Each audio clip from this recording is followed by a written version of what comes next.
Hey everybody, Josh Ronquist here for the Heavy Debriefings YouTube channel, here to do another edition of Out Today and What I Missed for August 9th, 2024. We got 11 albums this week, 5 that are out today, 6 I've missed along the way, so let's get into it.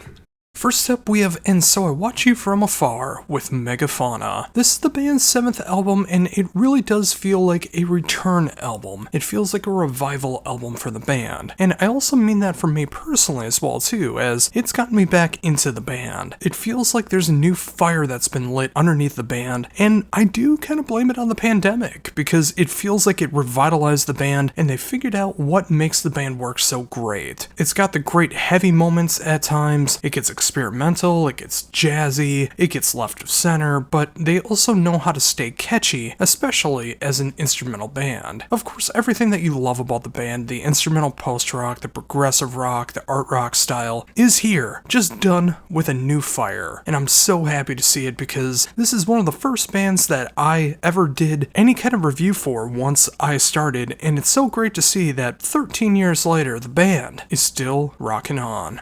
Next up, we have The Aphelion with Nascence. This is the sophomore album from this Ottawa, Canada prog band, and it has so much of what I love about prog metal. 2024 has been a great year for prog, and it's great to see this band putting out an album like this, as it does get as heavy as Opeth, it gets as experimental as Leprous, it gets as much balance as a band like Haken, and it also has the emotional balance of a band like Pain of Salvation. And it can even get more experimental on the sides of bands like Shining, or just having that great brass and woodwind section that you would hear in something like Rivers of Nile, or even Niavliscaris these days. The production is very rich, and the songwriting is very, very inspired. And the lyrics will truly hit home for a lot of people. I know it does for me. It may go under the radar for a lot of people, but that's why I'm here. I hope you give this one a shot and discover one of the best prog metal albums of 2024.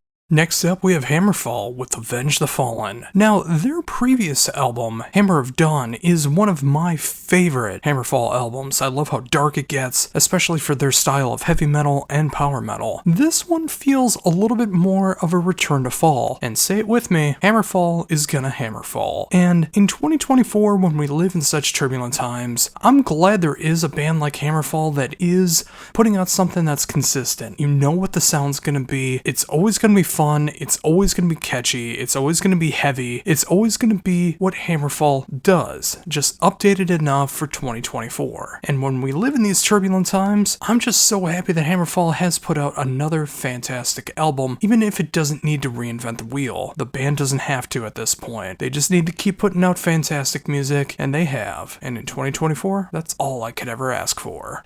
Next up, we have Paralydium with Universe Calls, and this is another fantastic display of prog metal in 2024, although this is much more on the traditional prog metal side, something you would probably hear in the late 90s, early 2000s style of prog metal. And wouldn't you know it features a couple past and present members of the band Dynasty, and instead of sounding like Dynasty, they really start to inhabit a lot of bands like Seventh Wonder, Evergrey, Symphony X. It's kind of a dark style of progressive metal, which was very huge in the late 90s and early 2000s, and very, very much in my wheelhouse. You add all of that with some fantastic production and a songwriting style that really takes you back but feels modern enough. This is my kind of prog, and if you're in that line of view, you will love what Paralydium is all about.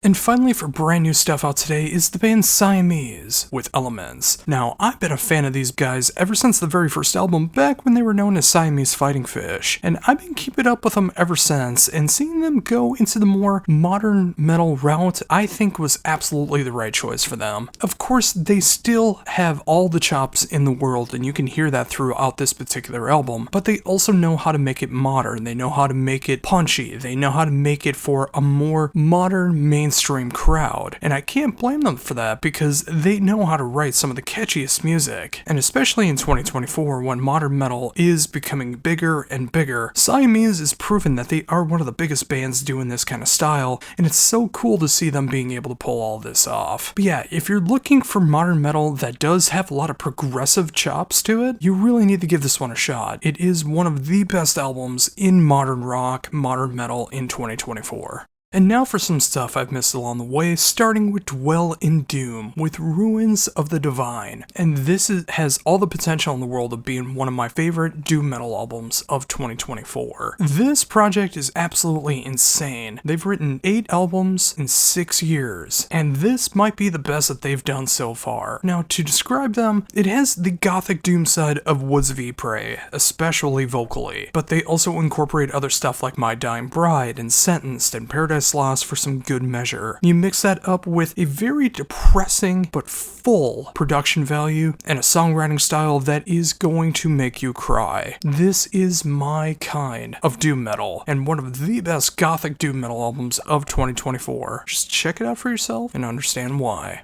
Next up, we have Mourner's Lament with A Grey Farewell. This sophomore album from Chile is another fantastic slab of gothic doom metal, but unlike the one that I just got done talking about, this is much more in that gothic funeral doom metal style that I love so very, very much. If you're looking for a band that incorporates styles of Shape of Despair, November, and Saturnus, this is the band for you. Mix that up with a just raw enough but clear production style and a songwriting style that is just absolutely heartbreaking from start to finish. Everything about this is my kind of funeral doom metal, and if you're into that style, you are gonna love what Mourner's Lament is all about.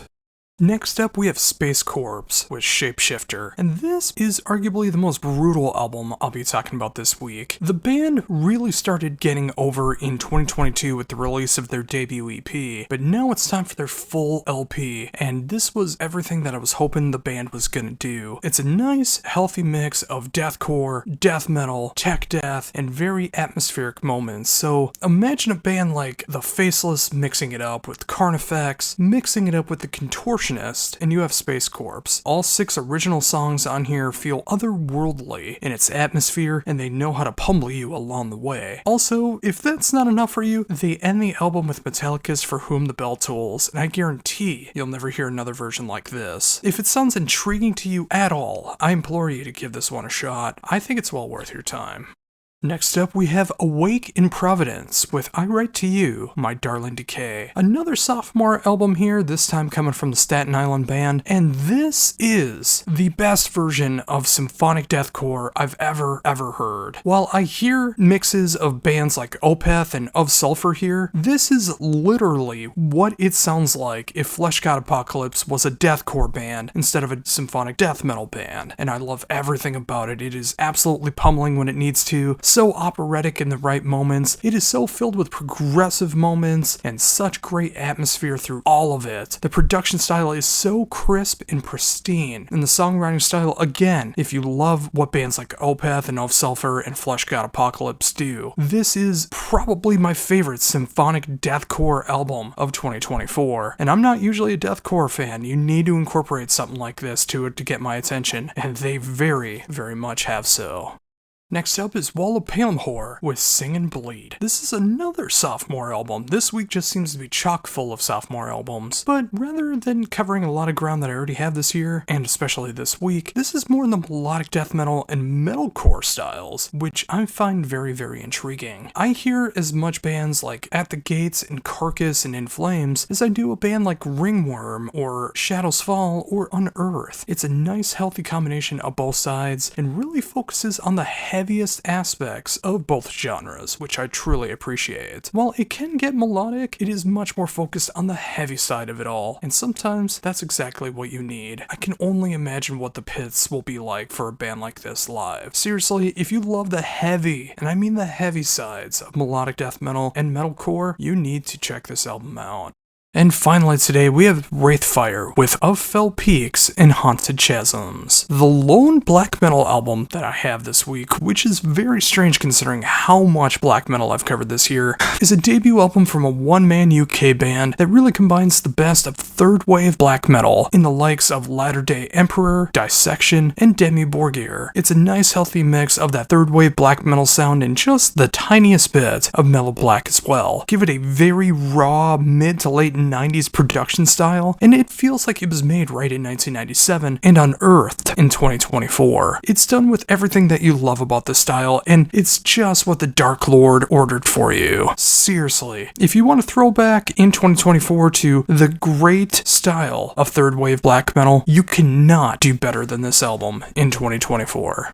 And there you go, folks, 11 brand new albums, 5 out today, 6 of them is still on the way. What do you think of this very eclectic list this week? Did I find some good albums? Were there some bad albums? Did I miss out on some good stuff? Let me know all of that and more in the comments down below. And of course, like, comment, share, subscribe, all of that good stuff. And thank you so very, very much for sticking around to the end. And until next week, when we tackle August 16th, 2024 for Out Today and What I Missed, my very final episode of Out Today and What I Missed as a 35-year-old man. This is Josh Ronquist for the Heavy Debriefings YouTube channel saying, embrace the skullet.